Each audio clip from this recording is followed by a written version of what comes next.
Okay, hold on. Everybody just shh.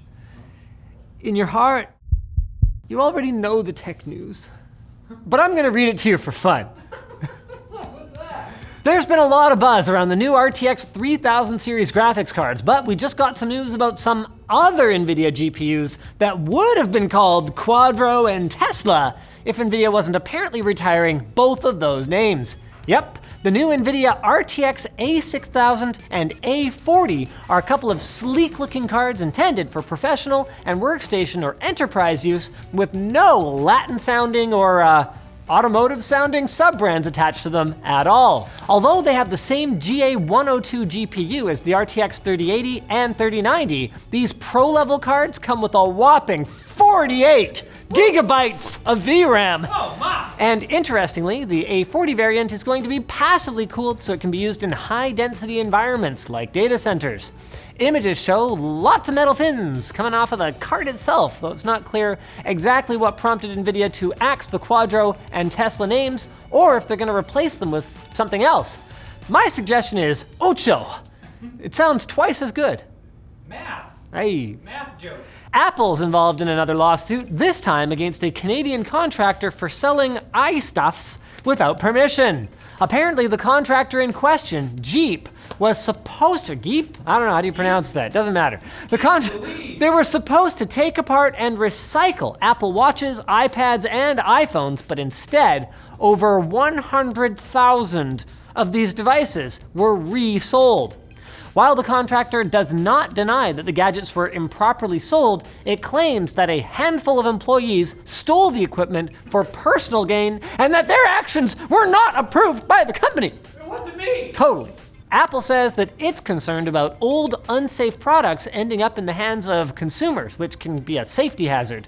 Although, undoubtedly, there are also monetary considerations, as Apple wants over 23 million US dollars in damages, which is, I think, about 100 trillion Canadian shillings or something like that. Math. Facebook is no stranger to heavy government scrutiny, but a new leak has shown that the company is at least a little concerned about a potential doomsday scenario, which for them means letting go of any of the personal data that they've spent years sucking into their servers. It's delicious.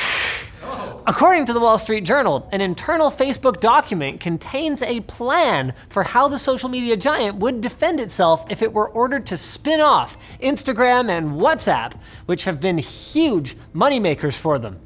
Although it's unclear whether a breakup of Facebook is actually on the table, there have been rumors that the US government could file an antitrust suit against Facebook before the end of the year, and that Facebook's argument, which seems to center around prior government approval of its acquisitions, might not hold up very well in court.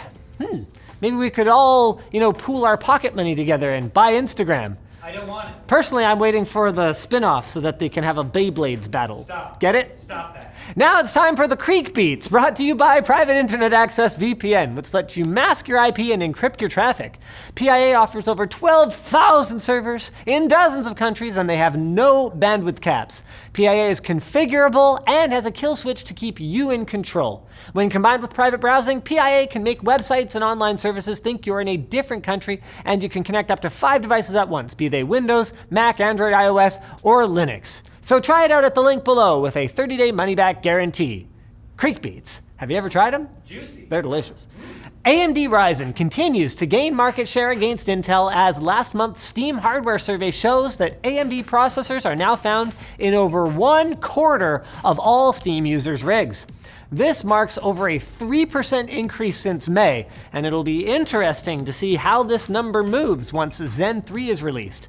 Getting the Intel AMD balance closer to 50-50, that would be very zen indeed. That's a good joke. I didn't write Good that. job. That was John. Yeah, good job. The British government has some egg on its face after it underreported pandemic cases by nearly 16,000.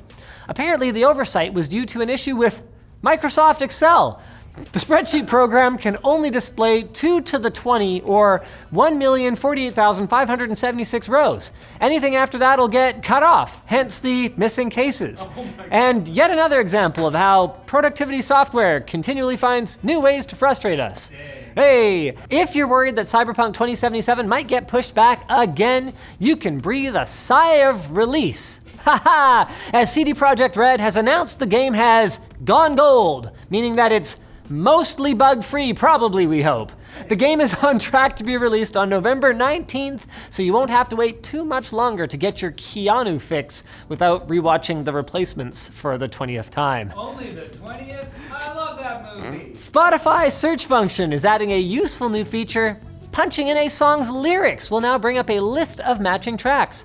Apple Music has offered the same feature for a couple of years, so it's definitely about time Spotify got the same thing. Because I can't keep up with the name of every song the kids are listening to these days. So sad. Just, don't punch in anything like the word love, because I think it might crash the server. Just put in WAP. And one gamer has found a way to put the RTX 3090's 24 gigabytes of VRAM to an interesting use by creating a virtual RAM drive and then installing none other than Crysis 3 onto the graphics card's memory itself. Why not? This isn't exactly a practical way to store your games, but it looked like a fun experiment, and the card did indeed still run Crysis. That's it for today. Come back Wednesday for more tech news in glorious 30 frames per second. Yeah, why don't we go faster? Because it's 20% more than cinematic. 144. We'll get there eventually. Too fast.